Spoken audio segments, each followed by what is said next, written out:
Panibagong umaga, panibagong araw, kaya naman naisipan kong paliguan aming mga anak.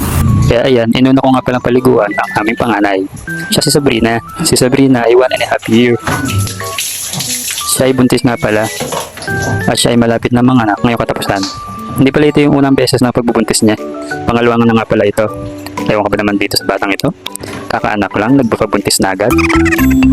Hindi pala siya mahirap paliguan. Mas gusto niya kasi yung malamig ang kanyang pakiramdam. Kaya pag binuhusan siya ng tubig, ayan, pil na pil niya dahil ang lamig. Una ko sinabon yung ungad ng ulo niya. Iniwasan ko pala masabon yung mga mata niya dahil nakalitaw ang mga mata ng chihuahua, kaya delikado para sa kanila masilam. Pwede kasi maapektuhan ang kanilang paningin pag nilagyan ng sabon. Kinuskus ko nga palang mabuti yung dede niya kasi sabi sa group ng mga chihuahua, dapat ay malinis na malinis ang mga dede nila para pag nagkaanak na sila, healthy yung mga pipi nila. At ayan, kinuskus ko lang ng kinuskus mabuti ang buong katawan niya kasi minsan nangangamot din siya pagka lalo na pag binabanas. Kaya talagang kinukuskus ko mabuti yung kanyang mga katawan, yung kanyang paa. Hindi nga pala ako gumagamit dito ng mga brush. Okay na sa akin ang kamay.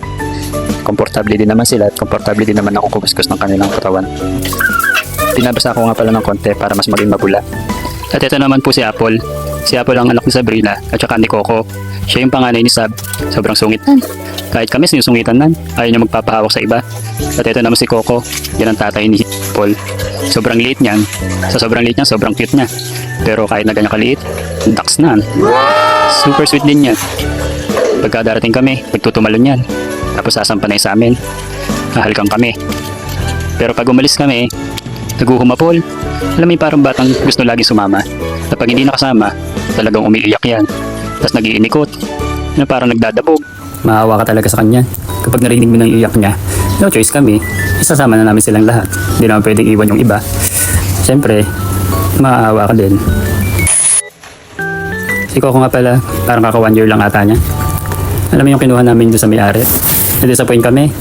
Kasi ayaw namin talaga ng sobrang liit. Yan ang pagkakakita namin. No choice na kami. Kinuha na rin namin. Pero nung napunta na sa amin, hindi naman kami nagsisi.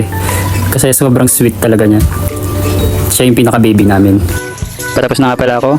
Ayan, binuhusan ko na siya ng tubig para matanggal na yung kanyang mga sabon sa katawan. Dinadaan-dahan ko din kasi baka makahigop siya ng tubig. Mahirap na, baka siya sabunin.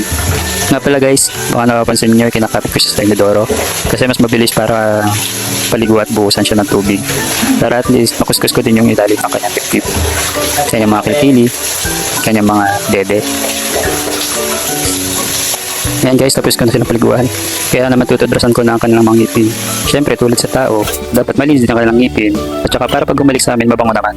Minsan kasi, amoy na amoy yung kanilang mga kinain. Tapos kung ano-ano pang dinidilaan nila. Tapos ayan, tapos ko na silang paliguan. Kaya tutuyuin ko na yung mga balahibo nila. Tapos maya-maya, i-hair blower ko na siya. Ayun nga, gagamitan ko na siya ng hair blower para mas mabilis matuyo yung kanyang balahibo. Hindi nga pala yung nagreklamo kapag ginamitan namin niya. Gusto rin niya yan, may hair blower yung kanyang balahibo. Tulad ng ibang fur baby. Pero iningatan ko din na gamitan siya na gawa ng mainit yung hair blower. Gawa din yung tiyan niya, baka masyado mainitan. Eh di ba buntis nga siya. Pagkatapos ni Sabrina, si Apple naman sinunod kong hair blower. Tapos niyan, sinunod ko na rin si Coco. Si Coco mabilis lang patuyuin, sobrang nipis lang din kasi ng balahibo. Tapos pino pa, hindi naman siya malago. Yan nga pala yung gamit ko na suklay. Binigay nga pala sa akin yung nakapatid ng aking partner. Maganda siyang gamitin kasi habang sinusuklay mo siya, nabablower na rin yung kanyang balahibo. Kaya mas mabilis matuyo. At saka maganda rin siyang gamitin talaga. Nadadala niya yung mga natatanggal na balahibo. Yun yung lalagas ba? Ayan, tapos ko na patuyo na balahibo. Kaya naman, sprayan ko na sila ng pabango. Siyempre, bukod sa bango ng kanilang sabon, dapat mabango din yung kanilang pabango. I-sprayan ko yung kanyang paa, balahibo sa taas, sa ulo, para pag hinalikan mo, sarap ng amoy-amoy. Tapos ayan, sinuklihan ko na ulit siya para maayos na yung kanyang balahibo. Tapos niyan, okay na. Pwede na siyang halkan-halka. Mabango na. Sarap ng yakapin. Na siya. Hanggang dito na lang. Kami maglalaro muna.